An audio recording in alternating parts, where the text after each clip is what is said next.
नमस्कार। आज नेताजी टीवी में हमारे फुनरवा के प्रेसिडेंट ठाकुर एनपी सिंह जी का हार्दिक स्वागत है। ठाकुर साहब आपका। Thank you sir. फुनरवा जो नोएडा के लोगों के विकास के लिए काफ़ी सालों से काम कर रही है और प्रेसिडेंट के तौर पे आपका बहुत ही अहम भूमिका रहा है नोएडा में, तो फुनरवा ने अपनी क्या क्या उपलब्धियां पाई हैं सर आपकी प्रेसिडेंटशिप में? देखिए, मैं बताना चाहता हूं कि फेडरेशन ऑफ नोएडा RWA इस शहर की सबसे बड़ी संस्था, सामाजिक संस्था है जो शहर के लिए काम करती है। जब से फेडरेशन ऑफ नोएडा RWA ने काम शुरू किया है, यहाँ पर शहर में बहुत सारे काम हुए हैं। हर सेक्टर एक बहुत ही सुसज्जित सेक्टर हो गया है।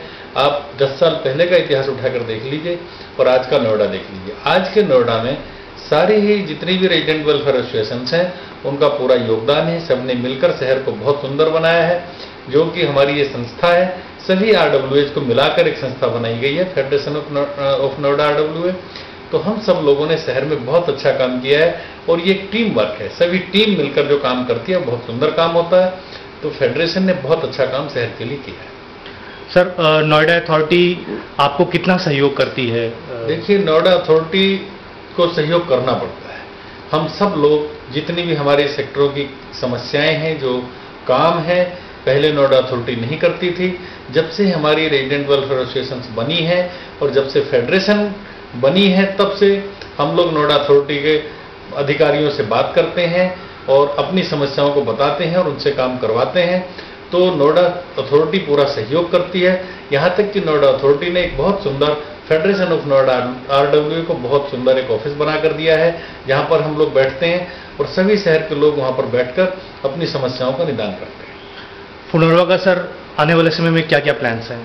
देखिए, फेडरेशन ऑफ नोएडा RWA आने वाले समय में बहुत सारे काम करवाने के लिए हमें बाकी रह गए हैं, जो हमें करवाने हैं आगे।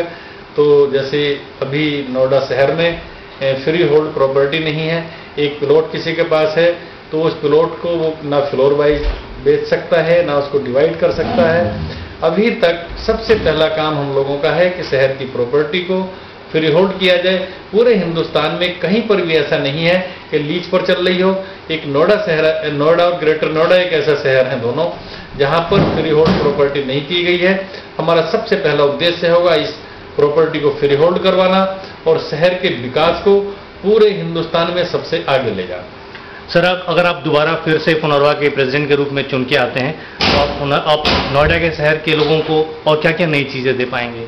देखिए, मैं अब आने के पक्ष में बिल्कुल भी नहीं हूँ। नोएडा शहर में फेडरेशन ऑफ नोएडा RWA ने मुझे 5 साल काम करने का मौका दिया। मैं अब तक 5 साल से इस शहर की लिए जो काम कर रहा हूँ, फेडरेशन की तरफ से पूरी टीम हमारी काम कर रही है। टीम ने अच्छा काम किया है और मैं ये चाहता हूँ कि टीम के दूसरे लोग भी आकर अध्यक्ष के रूप में काम करें, ताकि उन लोगों को भी काम करने का मौका मिले और इस शहर की उन्नति में, यहाँ के डेवलपमेंट में और चार चांद लग जाए। सर, अब मैं कुछ उपलब्धियों के बारे में आपसे जानना चाहूँगा कि आपके प्रेसिडेंटशिप में क्या क्या यहाँ के लोगों को मिला है उपहार के रूप में? देखिए, इस शहर में नगर निगम तो है नहीं, नोएडा प्राधिकरण काम करता है। यहाँ RWA के लोगों के हाथ में कोई ऐसा काम नहीं होता जिससे वो उनके पास कोई फंड्स हों। हम सब मिलकर नोएडा प्राधिकरण से काम करवाते हैं। शहर में सुंदर पार्कों को हम लोगों ने डेवलप किया है, सुंदर सड़कें हम लोगों ने बनाई हैं। फेडरेशन ऑफ नोएडा RWA का बहुत सुंदर एक ऑफिस यहाँ पर बना है, उसमें एक बहुत सुंदर लाइब्रेरी बनी है। और यहाँ पर हम लोगों ने उत्तर प्रदेश सरकार से, वहाँ के उत्तर प्रदेश के जो मुखिया हैं, चीफ मिनिस्टर मायावती जी, उनसे हमने लिख कर दिया सुंदर एक अस्पताल यहाँ पर बनाया जाए। तो हमारी मांग पर एक बहुत सुंदर यहाँ पर हॉस्पिटल बन चुका है। यहाँ पर हमारी मांग पर 4 कॉलेजेस खोल दिए गए हैं। हमारे बहुत सारे काम ऐसे हैं जो हमने लिख कर दिए थे। हमारी जो मांग थी उनमें से बहुत सारी मांगे हमारे प्रदेश के मुख्यमंत्री ने मान ली हैं और आज नोएडा शहर में बहुत तरक्की उन चीज़ों से हुई है। सर, फुनरवा का सीनियर सिटीजन और महिलाओं की सेफ्टी और सिक्योरिटी के लिए क्या क्या स्टेप्स उठाए गए हैं? देखिए, इस शहर में पहले छोटे छोटे थाने होते थे, सारे सब इंस्पेक्टर लेवल के यहाँ पर इंचार्ज होते थे। जब से हम लोगों ने लिखा था तो हमने उत्तर प्रदेश सरकार से मांग की थी, यहाँ पर 6 के 6 थानों को कोतवाली में तब्दील किया गया। यहाँ सुरक्षा को मजबूत करने के लिए हम लोगों ने हमेशा SSP से, SP से यहाँ के सारे कोतवालों से, यहाँ के सारे सीओ से हर महीने हम लोग मीटिंग करते हैं और सुरक्षा को लेकर हम इतने एक तरह से परेशान रहते हैं कि पूरे शहर की सुरक्षा को मजबूत करने के लिए हम लोग लगे रहते हैं। हम नोएडा सिक्योरिटी एसोसिएशन के साथ भी जुड़े हैं, उनको भी हम लोग इकट्ठा करते हैं और इस शहर की सुरक्षा के लिए, महिलाओं की सुरक्षा के लिए, सीनियर सिटीजन की सुरक्षा के लिए हम हमेशा दृढ़ संकल्प हैं।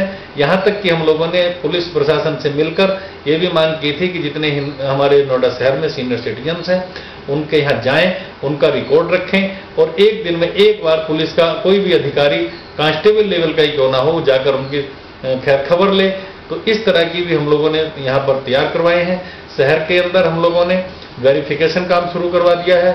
एक हमारी सुरक्षा.com के नाम से यहाँ पर कर रही है सुरक्षा वेरिफिकेशन, उनके साथ किया है। पुलिस प्रशासन के साथ मिलकर हमने अभी हर थाने में एक हम लोगों ने अलग से ऑफिस खुलवा दिया है ताकि हर आदमी अपने नौकर का, अपने ड्राइवर का, अपने सर्वेंट का, अपने गार्ड का फॉर्म भरवा कर वहां जमा कर सके तो उनकी पूरी वेरिफिकेशन हो सके और इस शहर में होने वाले क्राइम को रोका जा सके। सर बिल्कुल, थोड़े से समय में आप मुझे ये बताएं कि नोएडा के लोगों को एक प्रेसिडेंट के रूप में आप कौन से सुझाव देना चाहते हैं? मैं नोएडा के सभी निवासियों को संदेश देना चाहता हूं कि सब आपस में मिलजुल कर इस शहर को सुंदर बनाएं और जो भी समस्याएं हैं उन समस्याओं का निदान हम लोग यहाँ के अधिकारियों से मिलकर ही उन समस्याओं का समाधान कर सकते हैं। हम किसी के खिलाफ बिल्कुल ना सोचें, किसी से लड़ाई करने की कोशिश ना करें, एक दूसरे की बुराई ना करें।